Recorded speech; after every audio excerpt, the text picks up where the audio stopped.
Hello everyone. Today, we'll be seeing how fast Dustox can beat Pokemon Sapphire in a solo run challenge. Let's get straight into the video.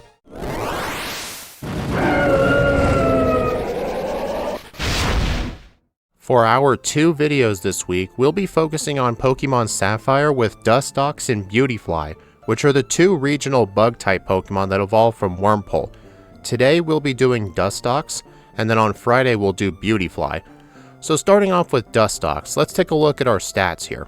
We have 60 HP, 50 attack, 70 defense, 50 special attack, 90 special defense, and 65 speed.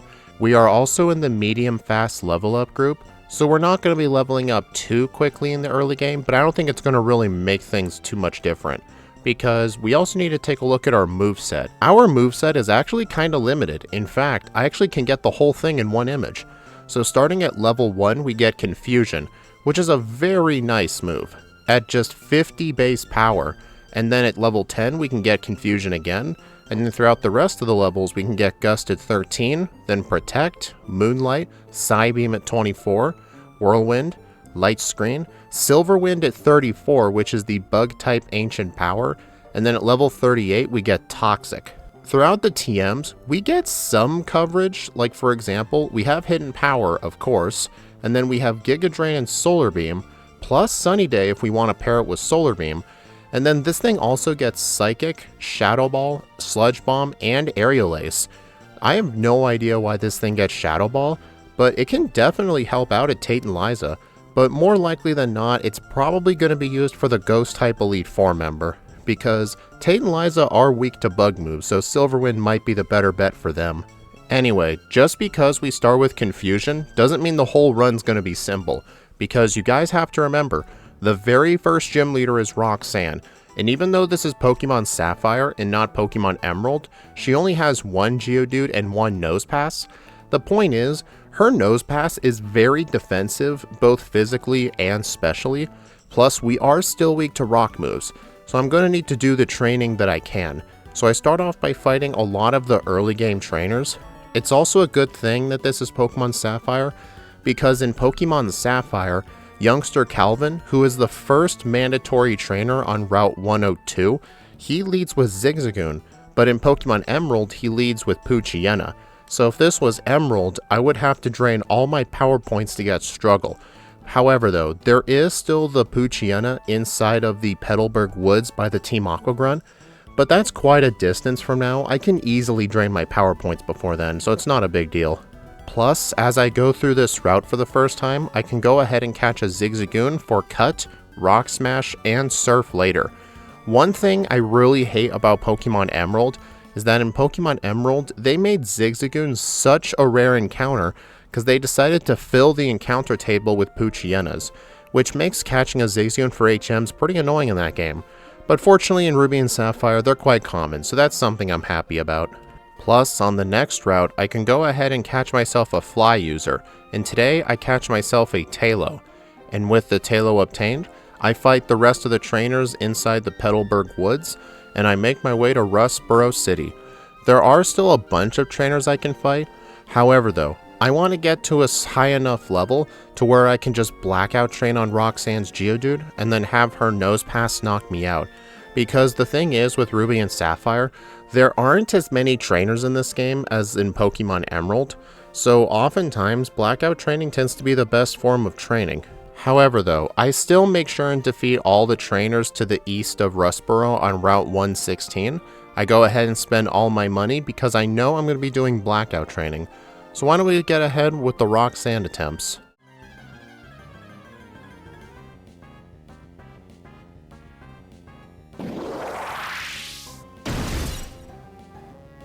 Roxanne leads off with 1 Geodude. On my first attempt here I'm level 14, Confusion does a third and Rock Tomb does slightly around half. And for this attempt I forgot to deposit my HM users for the blackout training, but fortunately the next time I fight her I do remember to deposit them. So at this level I'm at, in order for me to knock out her Geodude consistently, I either need 1 Rock Tomb miss or a Confusion crit. However though, since I have defeated all of the trainers, getting the odds to knock out the Geodude is honestly just straight up a better method of training than just fighting wild Pokemon over and over again. And besides, I can survive one Rock Tomb, so the Geodude does get 2 chances to miss a move. Plus I can get 2 chances to crit, although the luck is still pretty dang bad. So honestly, if I were to do this run again, I would at least get level 15 or 16 first in the wild before I attempted this, but it's not a big deal. I'm just gonna fast forward to the Blackout attempt where I actually defeat her, which is surprisingly not that long, because on this attempt at only level 15, I get so insanely lucky with the Rock Tomb misses that I end up beating her way early than initially thought. In fact, throughout the planning process for this run, Axew Kairisora, who helps route these runs for me, he thought that I may have to Blackout train until I get Psybeam, so it's a good thing I got real lucky. Although that may come back to bite us later, because we will need to Blackout train on Watson later, because Watson is one of the most terrifying trainers in Pokemon Ruby and Sapphire. He's terrifying in Emerald too, but even in the originals, he's still just as terrifying. So I will end up being a lower level for him, but it's more efficient to just Blackout train on Watson anyway because his Pokemon give more XP, so I don't think it'll be too bad. In the Petalburg Woods right here, just before I head to Mr. Briney's cottage, I go ahead and get myself a Miracle Seed. This will boost the power of Grass-type moves by 10%, and I just grabbed this just in case it's going to be useful. And now that I am inside Dewford Town, I have 2 choices. I can either fight Brawly now, or delay him till later. How I generally decide whether to take on Brawly early or not is if either A, I can learn Bulk Up, or B, I have a super effective move. And I do have a super effective move in Confusion and in Gust. So let's go ahead and take on the second gym leader as our actual second gym leader, Brawly.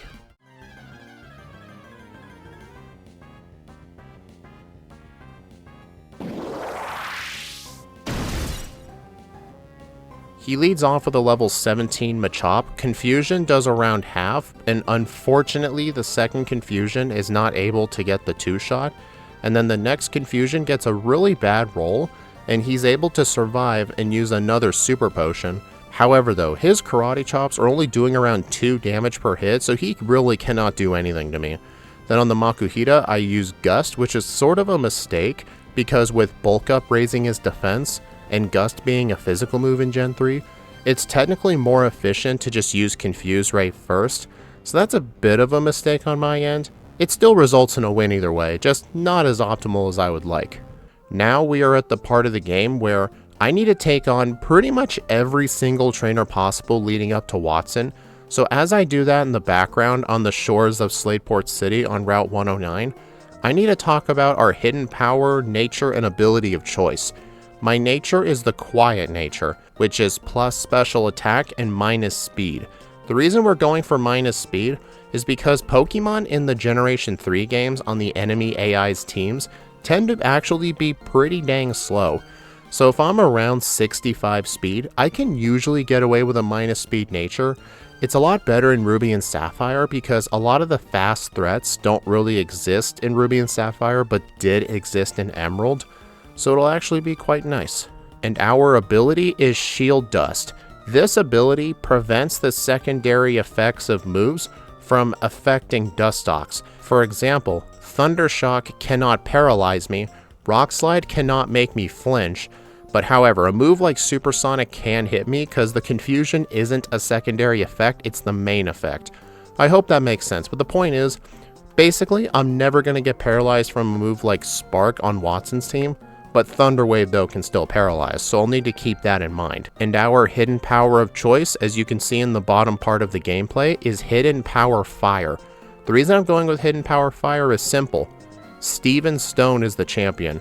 Without Hidden Power Fire, we are straight up screwed on his entire team. He'll resist our Psychic moves, he'll resist our Ghost moves, because this is the pre-Gen 6 Steel type, so Steel does resist Ghost, and he's going to obviously be immune to all our poison moves, and he's going to resist our normal moves. So if you had no access to Hidden Power Fire, I'm pretty confident Dustox would need near level 100 to beat Steven. I'm not even kidding. So this ability will help a lot. Plus, if you look on my moveset right now, I have 2 new moves in addition to Confusion and Gust. My third move is Protect, which I pretty much never use the entire run. I only use Protect if I'm holding something like Leftovers to get myself some free healing, but it's not really that useful of a move. And our fourth move is Moonlight. This move is sort of like Recover. It heals half of my HP, but if it's sunny out, it can heal 2/3. I don't end up teaching Sunny Day this run, but there is one fight in the entire playthrough where I can get some Sunny Day on the field and heal more with Moonlight. Of course, that's going to be against the 4th gym leader Flannery because her Slugmas have Sunny Day. So when those things set up Sunny Day, I can heal a lot of my health. But the disadvantage with this is that Moonlight only has 5 power points, while Recover's got 20. So this thing definitely would have benefited better from Recover, but hey, not everybody gets a healing move, I'm not going to complain about it. With all the trainers on Route 110 defeated leading up to the rival, I can completely destroy him because even though he has Combustion, because the rival's always going to have his Combustion, he does have a good type against me. However, so do I. He's weak to both Psychic and Flying, so either one of those moves can just deal with his Combustion just fine. And then I can continue fighting my way up to Mauville City. Of course, when I'm in this area, there's still a lot more trainers in the surrounding routes, not as many as there are at Emerald, but still a decent selection. Of course though, the first thing I do is get myself an acrobike, and then the first thing I do is I fight this person right here. Whenever I need to fight this person, I like to just stand right here and make her walk up the ledge to fight me because that's a glitch in Ruby and Sapphire, and it's just really funny whenever I get to do it. So if I do have to fight her, I will do it this way because it's funny.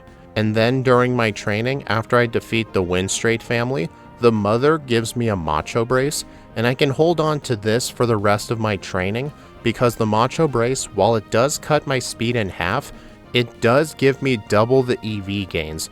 So this will make training just a little bit better. And with the last trainer inside of Watson's gym defeated, I am level 30, so let's go ahead and begin the blackout grinding against Watson.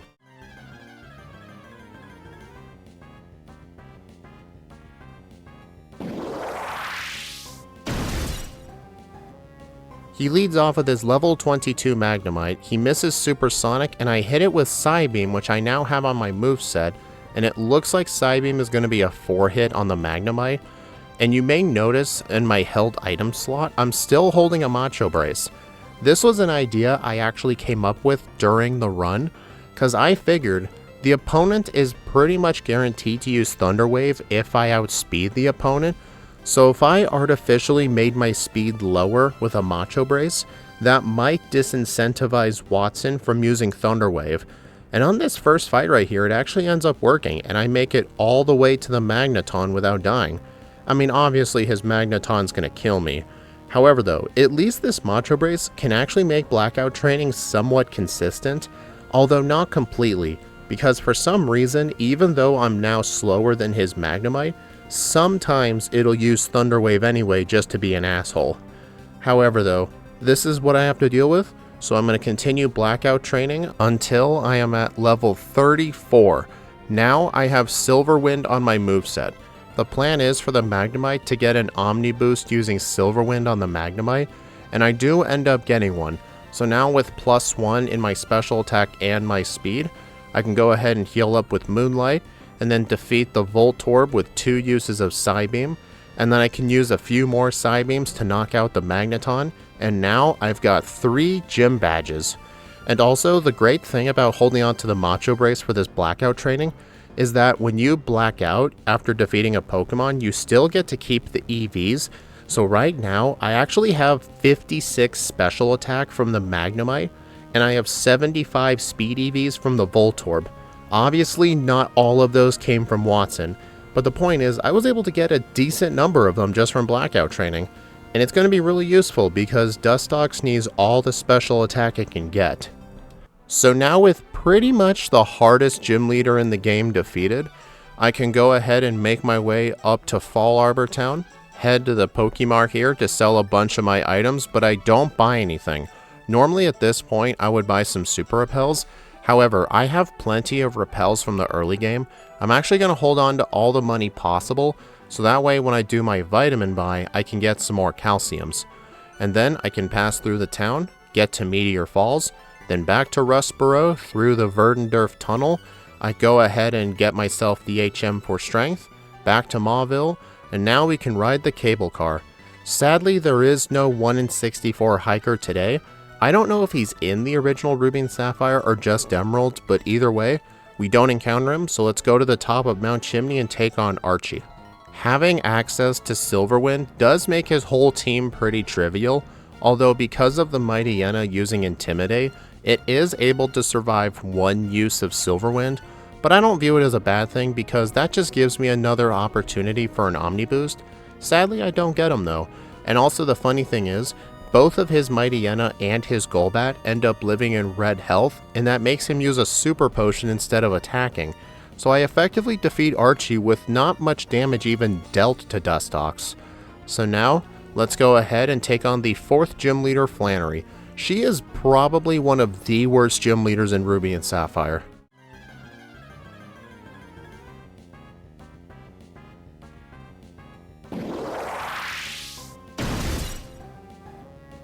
She leads off with a level 26 Slugma. I go ahead and use a Psybeam dealing 2/3, and it is able to use Sunny Day. So now with Moonlight, if I ever need to use it, I can heal 3/4 of my HP. I also have the move Light Screen, which I learned via level up. So this actually will help out with this fight a lot because her fire moves will deal special damage. And on her 2nd Slugma, yeah, she has 2 Slugma, she keeps using up all her hyper potions.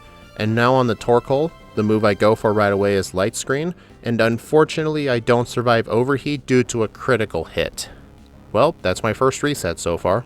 On the next attempt, I use a Moonlight right away, and with Light Screen still up, her Torkoal has so little special attack, I can just go ahead and knock it out while all it does is just use Flail, which is pretty funny.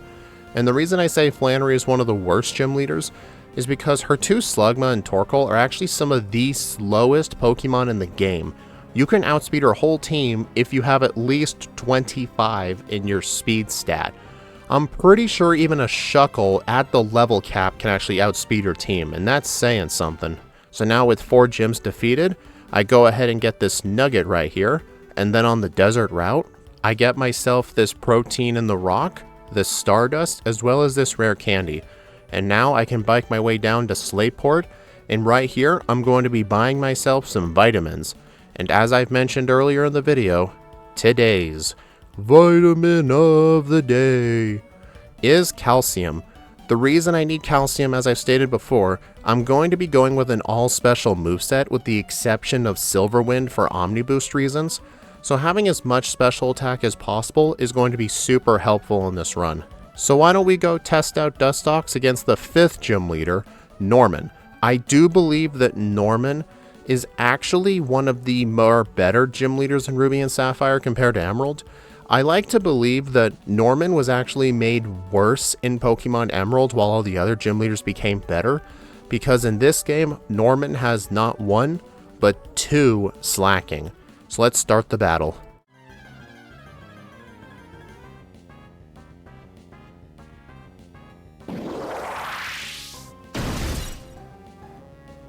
He leads off with his first slacking. I now have Attract on my moveset. I got the TM for this in Verdendurf Town, and since I'm running with a female Dustox, the slacking will fall for my Attractness, and I can go ahead and use all 5 of my Silverwinds to try and get an Omni Boost, which I sadly get at the last minute. I threw you in for a little twist there. Anyway, now that I have an Omni Boost, the slacking hits me with Yawn, so I go ahead and set up a Moonlight and hopefully I wake up quickly. And fortunately I do, because theoretically, the slacking could use its 1 free turn to attack just by being infatuated. So I'm able to wake up pretty quickly. I hit the Vigoroth with Psybeam, I get the 10% Confuse, he hits himself, I heal up with Moonlight, and then the Vigoroth is defeated. Then on the slacking, this one has Focus Punch for some reason, and then I can go ahead and use Attract on it and just knock it out with 3 or 4 uses of Psybeam, and Norman is down. That is one of the more difficult gym leaders in this run, but there are still some good foes coming up next. I get myself the HM4 Surf from Wally's dad. I get this rare candy in Ether right here. And then on the water, I can encounter a Meryl for Strength, Dive, and Waterfall later. Also, for some reason, it looked like I encountered Meryl pretty quickly. This water has some of the worst encounter rates I've ever seen. There were times I was trying to surf around for like 100 tiles and nothing.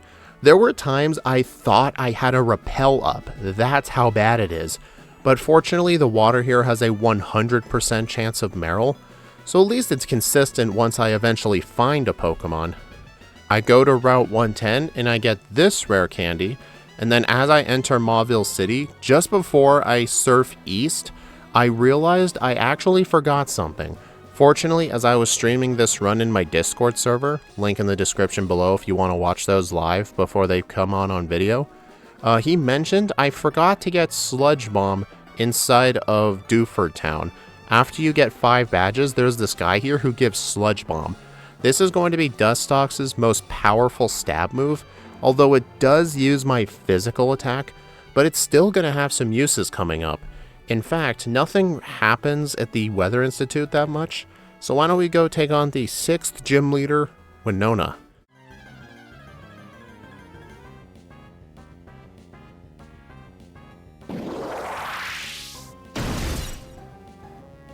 I come into this fight with the moveset Sludge Bomb, Silver Wind, Attract, and Hidden Power Fire. She leads off with her Swellow, which can use Double Team, as it does right away because the thing outspeeds me with 97 speed. I hit it with Sludge Bomb, it lives, but fortunately dies to the poison.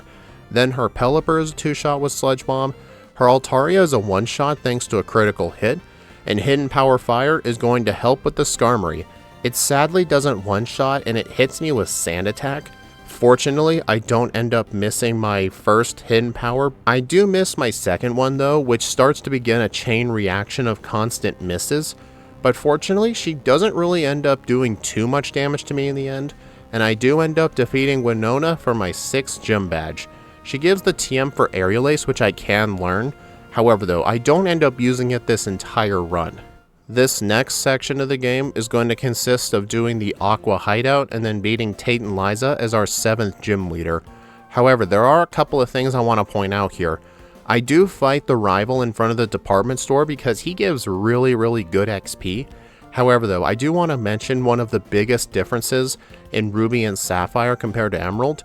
The department store roof does not have the tutor move Substitute. So that means whenever I play this game, Substitute is effectively not an option, which is going to make Phoebe quite bad because there's literally nothing you can do from blocking Curse. In fact, if she uses Curse on you because you can't knock out her Dusclops, which most Pokemon cannot one-shot because that thing is a defensive beast, it's going to get a Curse on you and you'll have to reset even if you're a very powerful Pokemon.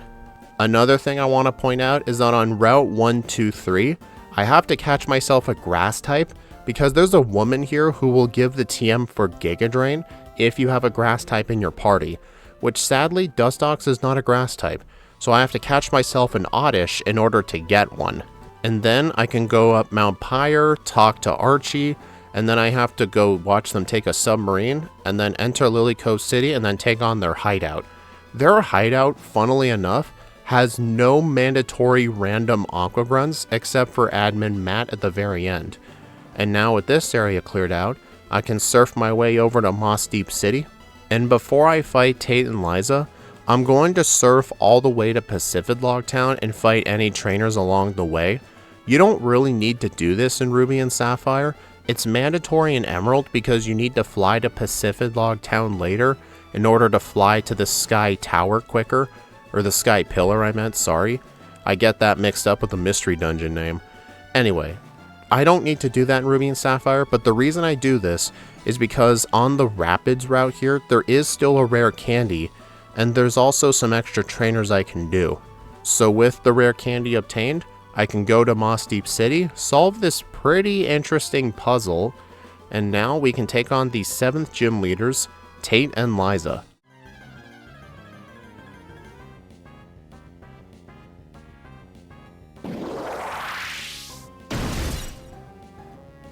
They only have 2 Pokemon in this game, Solrock and Lunatone.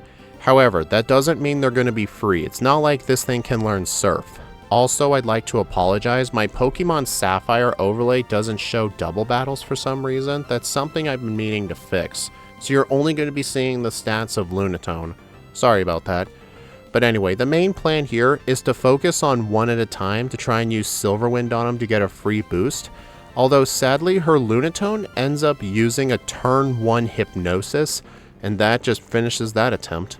On the next attempt, I do get put back to sleep again, but fortunately Solrock and Lunatone just focus on my HM users, which does give me enough time to wake up and knock out the Lunatone with Silverwind, and now that it's just the Solrock, I can go ahead and use Silverwind on it as well, and now I've got my 7th gym badge. Now at this point, I have to go take on Archie in the Seafloor Cavern.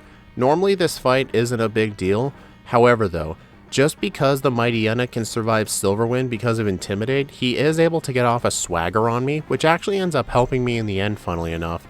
I knock out the Mightyena, then on the Crobat, I go for Hidden Power Fire, doing not that much damage. And then as I keep hitting it with Hidden Power Fire, I realized I should have used Attract on it first, and because I realized that too late, he hits me with Wing Attack, giving me 4 hit points remaining. I get a critical hit on it, it lives in red health, it hits through the Attract, hits me, and I actually get a reset on Archie here. You know, funnily enough, in Emerald, this guy is a complete joke. But in this game right here, I have actually had runs that struggle against him. It's kind of weird, because the teams are quite similar.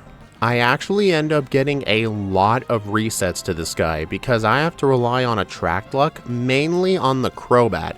Plus, his Sharpedo is pretty dang fast. In fact, it takes me until 8 resets into the run to beat him. So 6 resets were literally due to Archie. That is insane to me because 2 of his Pokemon are weak to bug moves, and I still got a lot of resets. But then again, I am weak to Crobat's Wing Attack. Now I can enter Setopolis and then get into the Cave of Origin here, get the HM for Waterfall, run away from the Kyogre like a little bitch.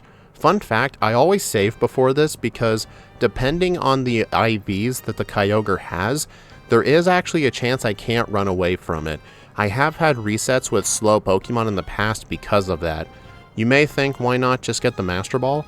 It is so out of the way in the Aqua Cavern, I don't think it's worth doing. Although for a safety strat you could do that. In fact, this Kyogre here does outspeed me. It has 105 speed, so it must have rolled a pretty high speed stat. But fortunately I'm able to run away first try, and now we can take on the 8th gym leader, Wallace. On my first attempt going through this puzzle, I actually get this ice puzzle mixed up with the one from Emerald, because the 2 games have a different solution to the ice puzzle. So at the very top level, I end up falling through the ice and I have to fight a bunch of trainers. Normally I would call this a huge time waste, but for Dustox, I don't think this is going to be a time waste at all, because I'm still going to need a lot of experience to take on the Elite Four. So let's just say this is all part of the run. Okay, let's go take on the gym leader now.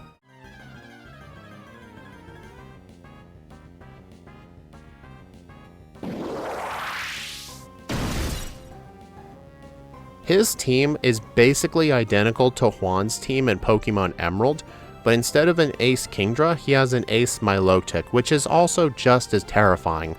He leads off with his level 40 Love Disc. Normally I'd like to use Substitute to block Sweet Kiss, but sadly, it's not a thing in this game. I one-shot it with Sludge Bomb because it gets poisoned, and then I try and use a couple of Silver Winds on the Wish Cache hoping for an Omni Boost. It does set up Amnesia though, which doesn't really matter. And Earthquake doesn't do that much to me because the bug type does resist Earthquake, but Poison doesn't, so it's neutral. Fortunately though, on the Wish Cache, out of all 5 uses of Silverwind, I do get 1 Omni Boost. So with this Omni Boost, I can defeat the Wish Cache, and then I almost one-shot the Celio with Sludge Bomb. And then on the Sea King, will it one-shot? No, it does not. I had a feeling. And it sets up the Rain. The Sea King has Swift Swim, so in the rain it will outspeed, but because of my Omni Boost, I am able to outspeed it anyway. Then on the Milotic, it does half with Sludge Bomb, and then I can use another one to knock it out. So yeah, Omni Boost is pretty much necessary to win this fight. I wonder if you guys are seeing a pattern with this thing. I head my way through the rest of the Hoenn region to get the rare candies that I couldn't get before, and then at the very end of Victory Road, as I'm fighting Wally for the first time, I forget to save before him, and he actually gives me a blackout due to me being unprepared, plus I'm actually out of healing items, so I was really trying my best to not leave Victory Road to go heal, but after blacking out, having to come back and losing some more, I realized I should probably just go heal. I still get a few more resets to this guy because his Gardevoir knowing Psychic still really packs a punch. Fortunately though, 12 resets into the run, I am able to defeat Wally and enter the Pokemon League. Now this is the point where I need to do a bunch of blackout training because I am going to need to be in the mid 70s in order to be prepared for Steven. So the overall game plan is to try and blackout train on Sydney as well as Phoebe, basically just get in there as far as I can, and then once I'm a good enough level, I can use all of my rare candies in order to level up to the level I need, which is in fact around 2 hours and 28 minutes into the run.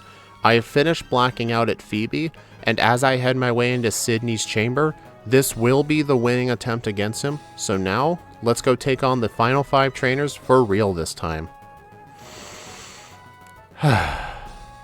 Let's do this shit.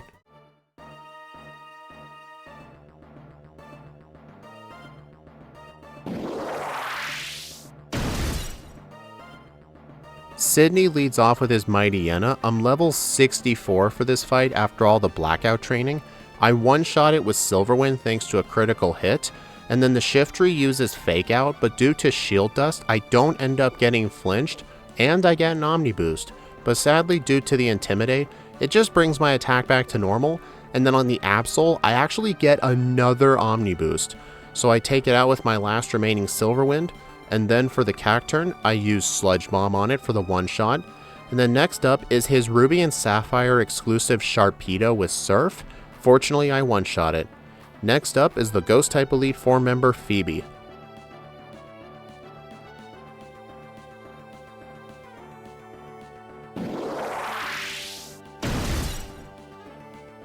I have the move Shadow Ball specifically to deal with her team. I used all of my rare candies before this fight because the level I needed to blackout grind for in the league was 65. So now I can use all of my rare candies to get to level 77. Plus I have Shadow Ball for this fight. So with the addition of Shadow Ball, Phoebe's team is going to be very easy, assuming I can avoid the Dusclops using Curse, because with no substitute in this game, if she uses it, it's an automatic reset. And because of that though, Phoebe does take a few tries, but I am able to defeat her at a reasonable time. Next up is the Ice-type Elite Four member, Glacia.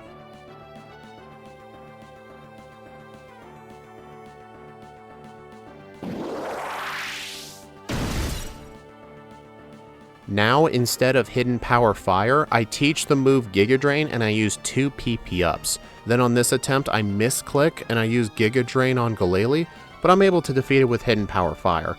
Then on the Celio, I go ahead and use Giga Drain on it as well, and it is going to be a 2-shot sadly. And knowing that she's going to heal, I use 1 Silverwind, it does half, and I don't get an Omni Boost in my first 2 Silverwinds sadly. However though, since I have 5 PP, I may as well continue to use it to see if I can get a boost, and on the second Celio, I do get a boost. So I just keep using Silverwind until I run out, and then on the Glalie, I used Hidden Power Fire for the one-shot, and last up is her Wall Rain. I can go ahead and use Giga Drain to deal 2/3, all it does is hit me with Blizzard, fortunately not freezing, and then I can defeat her Wall Rain. Next up is the Dragon-type Elite Four member, Drake.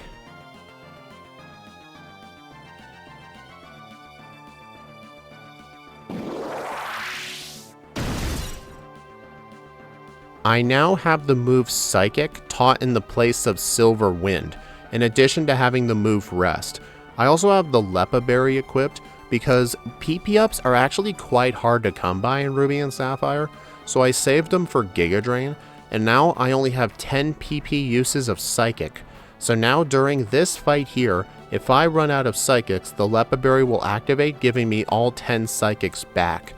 Theoretically, I could have found a way to hold on to Silverwind. However though, I need Rest as a healing move, Attract is going to be used for Steven, and Giga Drain is going to be used for some of Steven's Pokemon later. So this was effectively the best moveset I could muster. Fortunately though, the strat ends up working. The Lepo Berry does get activated. I can use Attract on the Salamence just to help out against it because it is quite powerful. And then on the first try, I do end up beating Drake.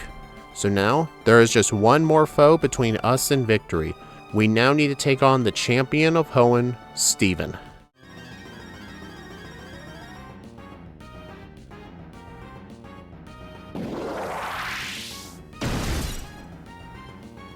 My final moveset is Hidden Power Fire, Rest, Attract, and Giga Drain. I've had to change my moveset throughout the league quite a lot in this run. And then on the Skarmory, I can go ahead and two-shot it with Hidden Power Fire. Next up is the Cradily. I go ahead and use Giga Drain turn 1. I have no idea why I did that. I really should have used Attract on that thing first. And because of that mistake, I do get hit with Confuse Ray. And then Cradily gets an Omni Boost with Ancient Power. So I go ahead and get a quick reset.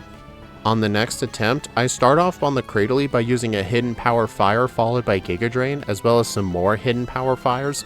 Fortunately, I do remember to use Attract this time.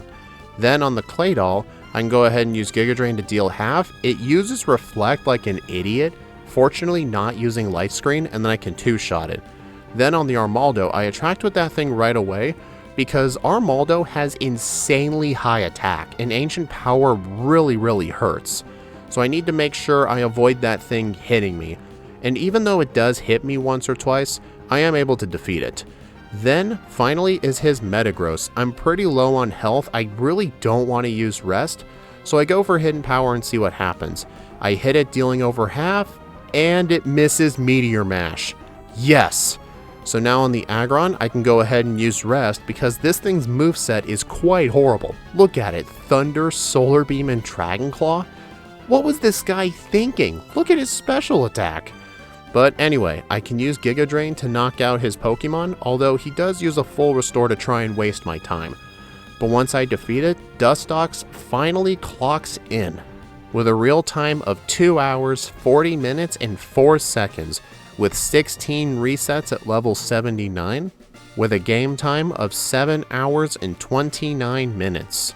Also, during my final attempt here, I had the Lax Incense, which gives the opponent a 10% chance to miss their moves.